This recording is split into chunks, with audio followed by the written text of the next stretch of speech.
Hi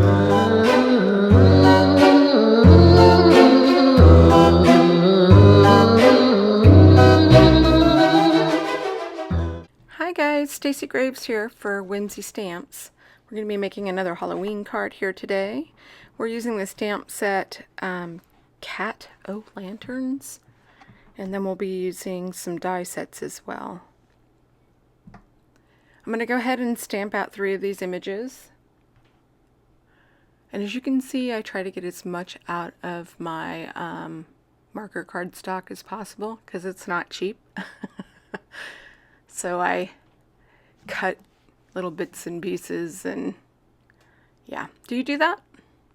And we're going to be stamping this out with Memento Desert Sand ink. It is alcohol marker friendly. I'm going to be coloring up some no-line images, and we're going to go in here with our yellows and then work on the rest of the image. So originally I wanted the cat to have a glow on it, so I put the yellow marker down first, but you'll see I pivot. I still want that, but I just ended up going a different way. And so one of the things when I'm doing no line coloring, I come back in with colored pencils. So when you do that, your blends don't have to be as smooth, but you can make them as smooth as you want. However, if you don't, the pencils will do all the heavy lifting and take care of that for you. So I want this cat to appear like it's being partially illuminated from the jack-o'-lantern, which is kind of weird because if you think about it, I mean, there's a flame in there, but maybe it's a light. You know, we have LED lights now. It doesn't have to be a candle. But this pumpkin kind of cracked me up with it going, oh, you know, like, wait a minute. So I laid down my markers first, and now I'm going in with my colored pencils. And I didn't show each colored pencils, but I'm using Fabre Castell Polychromos, and what I'll do is I'll list all the different colors that I use down below. So use whatever you have. If you have Prismacolor, use those. If you have Arteza, use those. Polychromos, I mean, whatever you have. There's so many different pencils out there, and there's so many good budget quality pencils out there that didn't used to be around. Use what you have, and just find colors that will show up on top of your markers. So usually when I color with markers and pencils together, I go in with lighter colors in the markers than what I want the end result to be, because I want the pencil shading to show up on top of it. So keep that in mind when you also pick out your colored pencils. But like I said, I'll list everything down below. So all the shadowing is being up towards the top of the cat because he would be lit from the inside if that jack-o'-lantern is lit. And so I'm just adding the shading up there, and then I'll go back and touch it up. And as you can see, I brought those markers back in over the yellow that I had originally left on the cat. And I fussy cut my images. I prefer a fussy cut image, but if you have the dies, use the dies. And then we're going to go ahead and color this little guy up too. I color all of the images for you on camera. I don't put you through the fussy cutting. I think originally I left it in, but I decided to edit it out. But if you'd like me to leave that stuff in, let me know. And if you would prefer that I only color one image, since this is kind of a repeat on the colors, it's just showing you the different shading. It's a repeat on the colors. If you'd prefer that I trim that down, let me know as well. Aren't these little cats cute? This one, when I was coloring it up, kind of reminded me of the Cat in the Hat, but with a witch hat. I'm going to color it the same way. I'm going to lay down my markers first. I work from my darkest to my mid to my lightest. Sometimes I'll work back, sometimes I don't. It just depends on what kind of blend I'm wanting to get. Like I said, when you're bringing pencils in, you don't always have to go back and reblend them. This one I didn't. And I only used 2 purple markers here, violets, because I felt that was enough. So what I'll do, since the coloring is the same markers, the same pencils, and just repeating it, I'll put some Halloween music on, and then I'll meet you back as soon as I'm done with the coloring, and we'll talk more about the card.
So here we're finishing up our last image that we're coloring, just adding more shading, and then we're going to work on the background.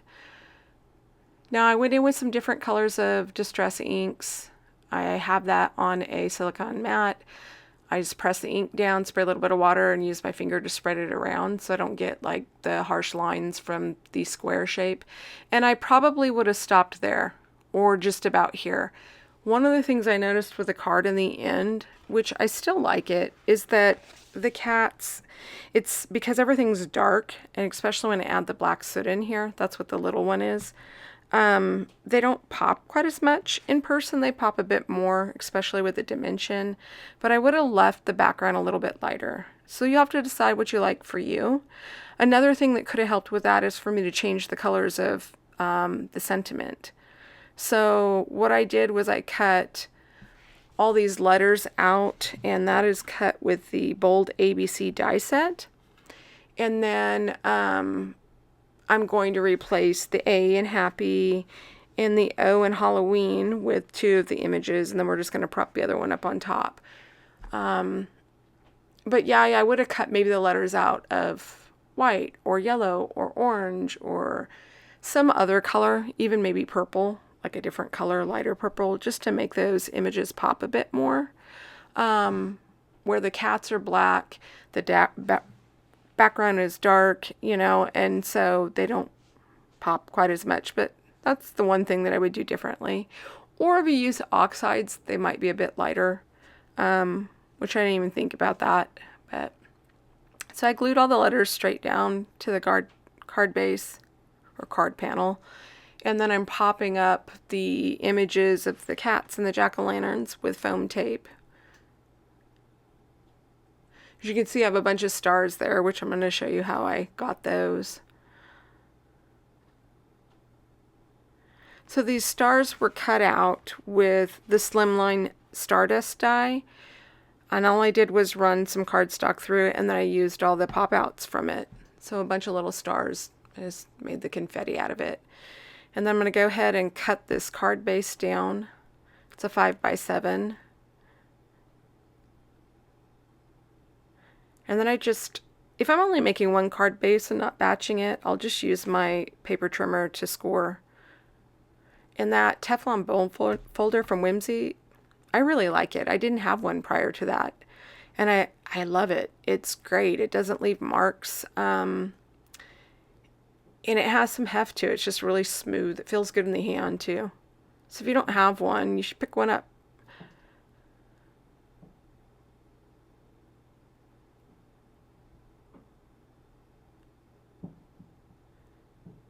And then I'm going to add some shimmer pin,